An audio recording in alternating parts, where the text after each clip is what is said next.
Di. Tulog kayo ng tulog. Ha? Lalagnat? Hindi.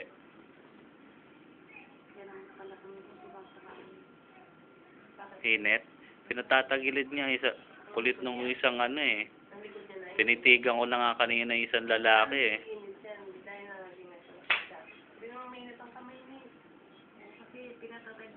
Pinatatagilid nga kanina nung ano, ayaw nung loko-lokong pandak na yun na isa yung lalaki. Marunong, kala mo sino pang ano eh. Kaya mga nurse Rick. Sabi mo, nagpapatagilid. Oo.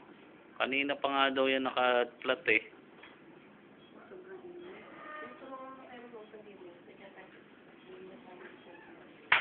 Tawagin niya na sabihin mo tagilid na. Kanina pa yan mula nga daw nung 13-hour shift na niya, nakatagilid na yan si Daddy.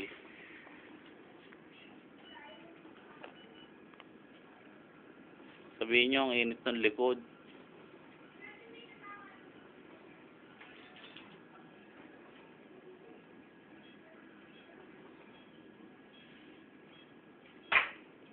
Di. Di. Di.